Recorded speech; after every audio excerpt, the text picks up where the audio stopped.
मैहर में लॉकडाउन के दौरान सब्जी मंडी को खेल मैदान में स्थानांतरित तो कर दिया गया, लेकिन वहां की समस्याएं खत्म होने का नाम नहीं ले रही थी। इसी दौरान सब्जी विक्रेता संघ की ओर से उनके अध्यक्ष कैलाश कशवाह ने मोर्चा संभाला और उनकी बातें सुनी। इस दौरान उन्होंने सारी समस्याओं को एक ज्ञापन के रूप में बनाया और एसडीएम को इन समस्याओं के निराकरण के लिए ज्ञापन सौंपा। मैहर में सब्जी किसान एवं व्यापारी संघ समिति द्वारा एसडीएम को एक ज्ञापन सौंपा गया है। इस ज्ञापन में असल में सब्जी मंडी में फुटकर विक्रेताओं की समस्याओं का जिक्र किया गया है। यहां बता दें कि लॉकडाउन के दौरान सब्जी मंडी को खेल मैदान में जब से स्थानांतरण किया गया है, वहां पर आए दिन समस्याएं बनी रहती हैं। खुले में लग रही इस मंडी में भीषण गर्मी होती है और साथ ही साथ पेयजल की भी कोई व्यवस्था नहीं है। अतः इस ज्ञापन में साफ साफ उल्लेख किया गया है कि फुटकर सब्जी मंडी को पुरानी सब्जी मंडी में ही लगाया जाए, जबकि नई सब्जी मंडी जो कि सनकोटा तालाब के पास बनकर तैयार है, वहां पर थोक विक्रेताओं को स्थान दिया जाए। इसके साथ ही इस कई मुद्दों का जिक्र किया गया है, जिसको लेकर के एसडीएम ने ज्ञापन लिया है और साथ ही साथ इन समस्याओं के निराकरण की बात भी कही है। 22 तारीख से 22 मार्च से जनता कर्फ्यू लगा रहा है और 24 मार्च से लॉकडाउन, चौथा लॉकडाउन 31 मई तक के लिए हो गया है और सोशल डिस्टेंसिंग के कारण मैहर एसडीएम साहब,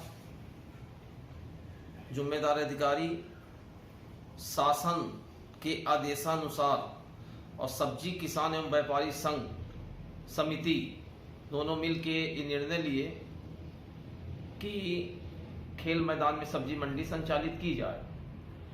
तो लगातार सब्जी मंडी हमारी ग्राउंड में यानी खेल मैदान में संचालित हो रही है। अब हमें दिक्कतें ये आ रही कि आए दिन मौसम खराब रहता है और मौसम खराब होने के कारण कई बार जब 3 या 4 बजे भोर मतलब सुबह से किसान आना शुरू हो जाते हैं और तभी कभी पानी गिरना शुरू रहता है। उस समय किसी अधिकारी को फोन लगाते हैं तो फोन कोई उठाता नहीं।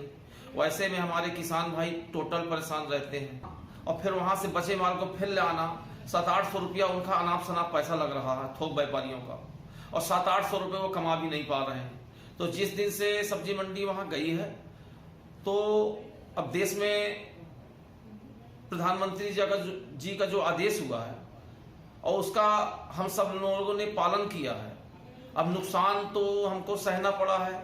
अब धीरे धीरे 60 दिन हो गए, 2 महीने में हम लोगों को काफी नुकसान उठा चुके हैं और अब सहने की क्षमता नहीं है। इसलिए ठेले में बांटते रहते हैं हमारे सब्जी वाले, बहुत परेशान हैं। आए दिन उनको बीमार होने की कगार पे हैं। इसलिए हमने आवेदन दे दिया है कि अगर हमारी समुचित व्यवस्था नहीं की गई तो सब्जी मंडी मजबूरन हमको बंद करना पड़ेगा।